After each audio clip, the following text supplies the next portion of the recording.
2024 के दिल्ली के उन 7 साथियों के साथ अपने प्रदेश अध्यक्ष जी के साथ बैठकर जहां ये 7 कमल नरेंद्र मोदी जी को तीसरी बार इस देश का प्रधानमंत्री बनाने के लिए ये दिल्ली की जनता अपना आशीर्वाद देने वाली है। मैं बहुत संक्षेप में अपनी बात कहूंगा।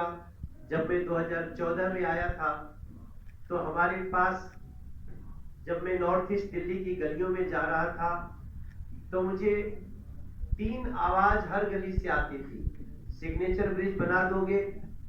मैं पूछता था साथियों से, ये क्या है सिग्नेचर? मुझे दूसरी आवाज आती थी, ट्रैफिक जाम यहां से हटा दोगे? वो तो मेरी आंखों के आगे था। और तीसरी आवाज आती थी कि क्या इस क्षेत्र में भी सेंट्रल स्कूल बन सकता है?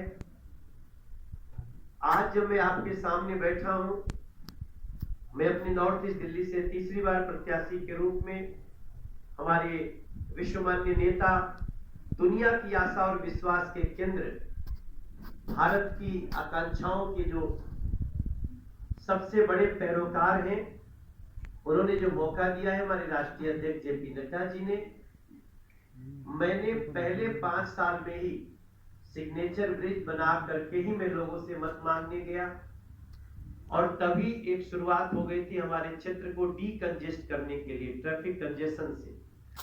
आज उसके मैक्सिमम कार्य जो हमारे नॉर्थ ईस्ट दिल्ली को, आज जब आप यहाँ कनाट प्लेस के पास पंत मार्ग में बैठे हैं तो यहाँ से दिल्ली के किसी लोकसभा में नई दिल्ली छोड़ के जल्दी से जल्दी जाना होगा तो अब आपको नॉर्थ ईस्ट दिल्ली दूर नहीं होगा, बहुत पास है। मैंने सिग्नेचर ब्रिज बना के दिया। हमने पहली बार मेट्रो हमारे क्षेत्र में, हम ही उसमें बैठ के आए सांसद के रूप में। हमारी लोकसभा में मेट्रो नहीं थी। रेलवे स्टेशन रेल की गाड़ी जाती थी लेकिन रेलवे स्टेशन नहीं होता था। आज मीत नगर सबौली हॉल्ट से स्टेशन बनने की ओर अग्रसर है, 6-6 गाड़ियां रुकती हैं। हमारे क्षेत्र में अब दिल्ली का सबसे सुंदर रिवर फ्रंट बन के तैयार हो रहा है। हमारा टारगेट 12 झीलों के साथ का था, 5 झील तैयार है। हम अगले 100 दिन में उसको पूरा करके लोगों को देने वाले हैं। हमारा 709 भी जो हमारे क्षेत्र के शास्त्री नगर से अक्षरधाम जाना हो, शास्त्री नगर से खजूरी जाना हो, करावल नगर जाना हो, शामली, बागपत, सहारनपुर, हरिद्वार या फिर आपको देहरादून जाना हो, दिल्ली से देहरादून की दूरी 2.5 घंटे करने वाली सड़क, उसको हम लोग जून के फर्स्ट वीक में ट्रैफिक के लिए खोल रहे हैं।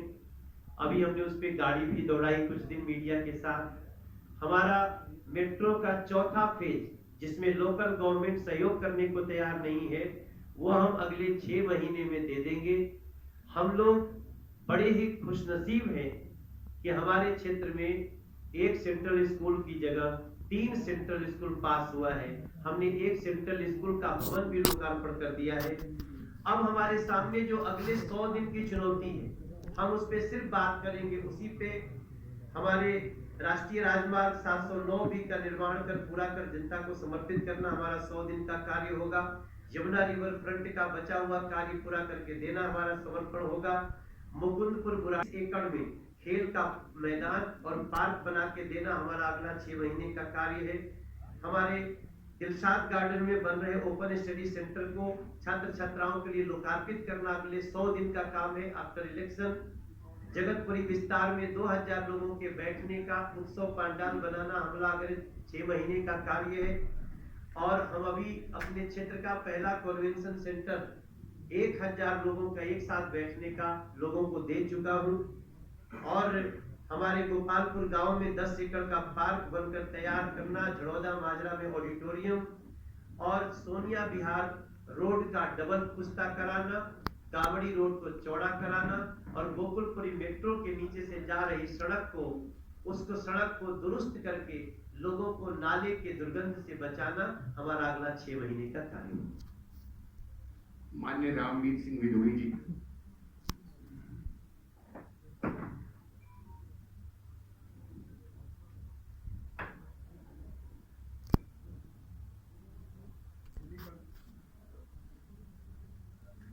दिल्ली प्रदेश भारतीय जनता पार्टी के यशस्वी अध्यक्ष आदरणीय श्री वीरेंद्र सचदेवा जी, मंच पर उपस्थित सभी लोकसभा के लिए भारतीय जनता पार्टी के सम्मानित उम्मीदवार, सभी मीडिया के सम्मानित साथियों, मैं बहुत आभारी हूं देश के यशस्वी प्रधानमंत्री आदरणीय श्री नरेंद्र मोदी जी का कि उन्होंने मेरे बदरपुर विधानसभा क्षेत्र में 6 लेन का हाईवे उपलब्ध कराया है, जिसका लगभग 70% कार्य पूरा हो गया है और इस हाईवे के ऊपर 6,000 करोड़ रुपया मोदी जी की सरकार खर्च कर रही है। मुझे ये बताते हुए भी खुशी हो रही है कि देश के यशस्वी प्रधानमंत्री आदरणीय श्री नरेंद्र मोदी जी ने बदरपुर विधानसभा क्षेत्र में दुनिया का सबसे बड़ा इको पार्क साउथ दिल्ली को दिया है। इस इको पार्क में चिड़ियाघर भी है, इस इको पार्क में जॉगिंग ट्रैक भी है, साइकिल ट्रैक भी है, योगा सेंटर भी है, बोटिंग लेक भी है, सफारी भी है, अनेक पार्क डेवलप किए जा रहे हैं और लगभग 2.5 लाख दरख्त लगाए गए हैं।